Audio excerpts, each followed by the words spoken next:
more insight you have about the consumer, the more creative you'll be in your communication strategies. So if that takes a psychologist, yeah, we want one of those on staff. I'm not saying that it's wrong to make things for children. You know, and I also think it's important to distinguish between psychologists who work on products for children, who help, you know, toy corporations make toys that are developmentally appropriate. I think that's great. That's different from selling the toys directly to the children. Absolutely, the whole gamut of products are targeted to kids today. A poll in USA Today said something like 73% of parents say that they feel that they can't protect their children from popular culture or corporate culture. Initiative's huge. I think in the U.S. we place about $12 billion of media time. So we'll put it on TV, we'll put it in print, we'll put it out in outdoor, we'll buy radio time. So we're the biggest buyers of advertising time and space in the U.S. and in the world. One family cannot combat an industry that spends $12 billion a year trying to get their children. They can't do it.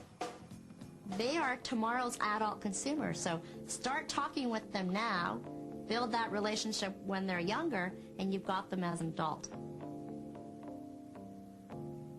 Somebody asked me, Lucy, is that ethical? You're essentially manipulating these children. Well, yeah, is it ethical? I don't know. But our role at Initiative is to move products. And if we know you move products with a certain creative execution, placed in a certain type of media vehicle, then we've done our job.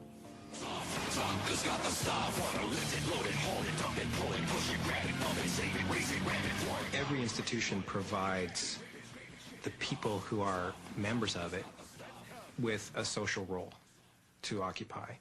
And typically, institutions that are vibrant and have a lot of power will specify that role in some sense as a list of virtues. So the military virtues of courage and honor and loyalty and deference to authority, we can cash this out as a role that we occupy in that sense as the good soldier or the good officer.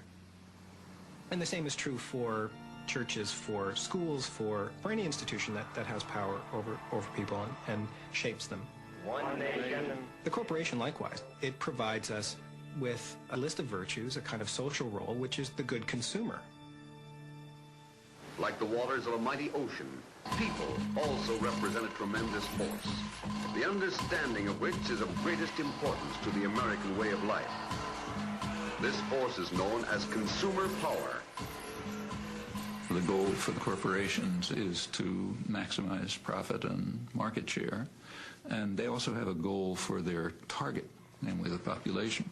They have to be turned into completely mindless consumers of goods that they do not want. You have to develop what are called created wants. So you have to create wants.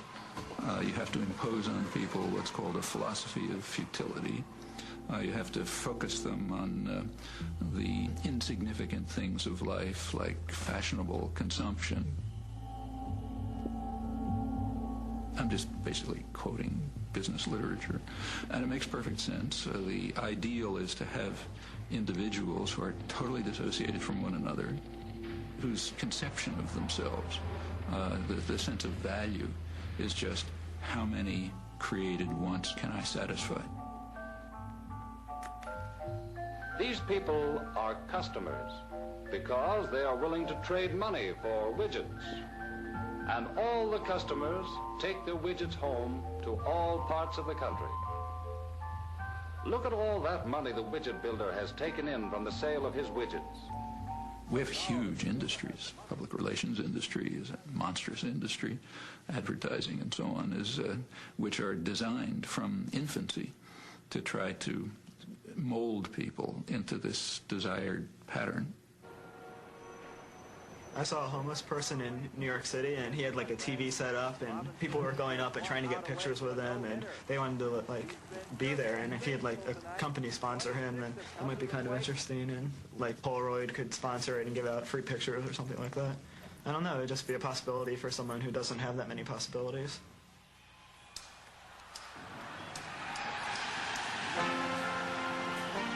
We saw Tiger Woods on TV with a hat with a Nike logo on it, and we figured, he probably gets like millions of dollars just to wear the hat on the press conference. And therefore, we figured we can do that for someone else and hopefully get money in return so we can go to school. And that's how we came up with being corporately sponsored. We made our sponsor announcement on today's show on June 18th. We're thrilled to be sponsored by First USA. We're thrilled to be working with First USA as our corporate sponsor, and they're covering our college tuition. First USA is our sponsor, and we're proud to be working with them. Our sponsor is First USA, so we were really thrilled to announce First USA as our sponsor. We're thrilled to be working with First USA. And so we give First USA a good name in the media and include them in our news stories, and then through there they get as much advertising as we can give them. They'll be conforming not to the wishes of demanding parents, but to the wishes of an image-conscious corporation. They're not just out there for the money, and they want to work with us and be our friends and let us help them, help us, and vice versa. We became walking billboards to pay for our college tuition. Cool Site of the Day picked us as Cool Site, and Yahoo picked us, and we were in USA Today. When we did our photo shoot for People magazine, this is where we stood. Up on top. We stood up here and we smiled. We smiled and took the picture. Our parents had war stories and stuff to tell us. We have our corporate sponsor story. Exactly. I have a lot of faith in the corporate world because it's always going to be there, so you may as well have faith in it, because if you don't, then that's just not good. Chris and Luke's success depends on spreading their faith in their sponsor of the moment. But not everyone on the Fortune 500 payroll is obliged to be a good apostle. Some are hired for their willingness to break the commandments.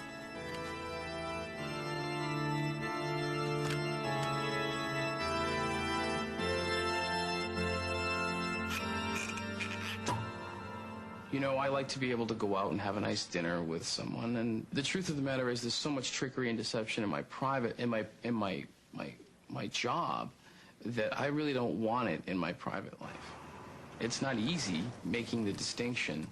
There are some women walking the world that will tell you that I haven't quite made that distinction yet. The way you live with yourself when you do this, you have to have a very compartmentalized life. Essentially, I'm a spy. My work spans all industry sectors. I virtually have worked for, I'd say 25% of the Fortune 500. At a time where you have these multinational corporations that just, span the globe and whose profits are larger than some countries' gross national product,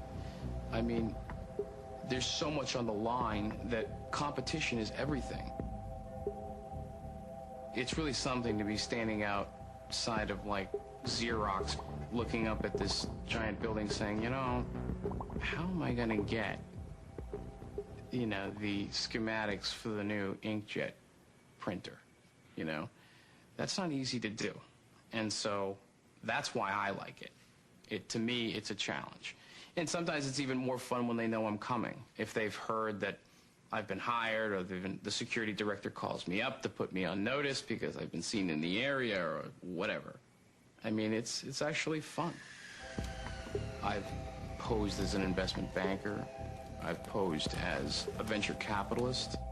I'll locate your employees and I will tell them that I'm calling from Acme Recruiting Agency and that I've got a job that pays them considerably more than what they're paying. Would they mind meeting me for an interview?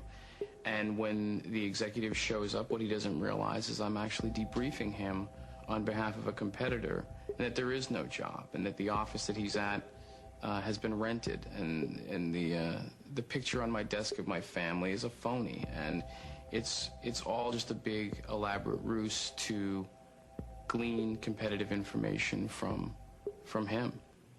I don't feel any guilt. You know what? You have to expect that guys like me are out there. We're predators.